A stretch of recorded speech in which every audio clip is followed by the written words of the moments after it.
Welcome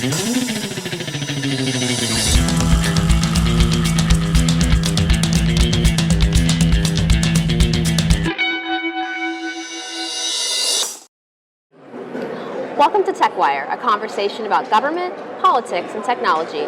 I'm Christina Gagnier, and today I'm joined by Ron Hughes, a principal with the Sacramento Association of Consultants. Ron, thank you so much for joining us again. Oh, you're welcome. It's my pleasure.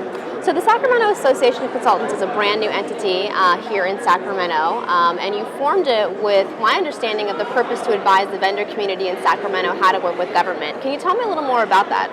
Sure. The Sacramento Association of Consultants, for me at least, it was an opportunity to work with my friends. I'd grown up in the state community working with Paul and Joe and Jeff Ueda. So we saw a market for helping companies that want to do business with the state of California. So many companies out there, they really don't understand the state process. They're not on the right procurement vehicles. They don't understand the budgeting process. So we felt like there was value in helping these companies with better understanding those processes, and in turn, helping them to be more successful in doing business with the state.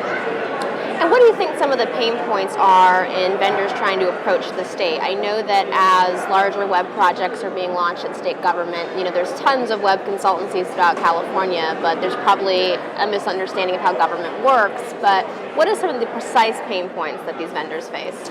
Well, all the vendors want is an opportunity to compete. With the state process, what they don't understand is, depending on the level of the procurement, it's not going to get to bid sync or e-procure. They're going to send them out to 3, 5, or 7 firms. So getting to know the right people that are releasing these RFOs and RFIs is a really important point. And like anything else, the private sector is the same way. There's a lot of relationship development that's involved. And so getting to know the right people, getting to know the people that actually release the RFOs, that's an important point of doing business with the state. And so that's probably the pain point. And then, simply companies not hearing about RFOs or not hearing about opportunities, that's a constant complaint we hear. And the state's done a really good job of trying to fix that. But, it's a relationship-based business, and to a certain extent, the companies that have been successful in the past are the ones that get the opportunities in the future. So what would you suggest to a CIO about going out to the vendor community? Once again, talking about more web-based stuff, there are consultancies across California that could probably jump in and do an excellent job.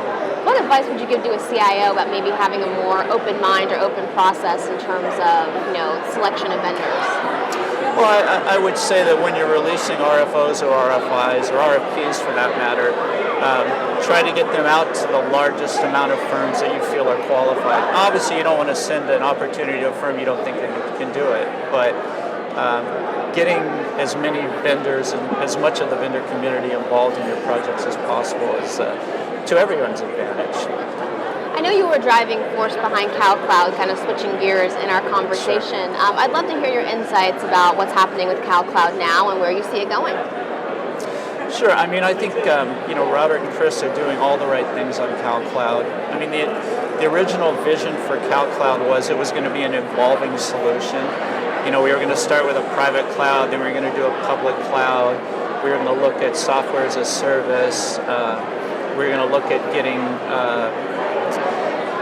vendors on board to help with migrations to the cloud. So there were a series of modules that we were going to do, and I think you're starting to see that. You've seen a significant price reduction in CalCloud. I think you'll see some additional price reductions in the future. They're doing the VHSS, vendor-hosted software solution, so it's really giving a lot of the vendor community out there an opportunity to participate in CalCloud. And I think doing all that is simply going to make it more successful and more competitive. And again, it's an evolving technology, so I think the CalCloud solution is going to change over time. And what do you think some of those changes will be? What do you think is on the horizon for CalCloud? I just think you're going to see more and more of the workload moving to CalCloud. I think, right now you've got a combination of systems that are hosted by Office of Technology Services. You've got, to a certain extent, a colo operation, or what they call COMs, customer-owned and managed equipment. I think those solutions probably go away over time, and most of that workload moves into the cloud, either the private cloud at OTech or the public cloud offerings. Now that you've transitioned out of civil service and you're kind of from the outside looking in, what are some trends or comments you can make about innovation in government? I think this administration has been very good about being innovative. I mean, the open data solutions that they're looking at are terrific. Trying to get more and more of the data sets owned by the state of California out there and available for the public and for the development community. I think those are steps in the right direction. Embracing cloud services, I think, is a step in the right direction. I think this administration is doing the right things. As Carlos said in his opening, things change, and the solutions we have for the state of California are going to change over time. And I think the state's headed in the right direction. Well, Ron, thank you so much again for joining us. You're welcome. Thank you. And thank you to our audience for joining us once again in a conversation about government, politics, and technology.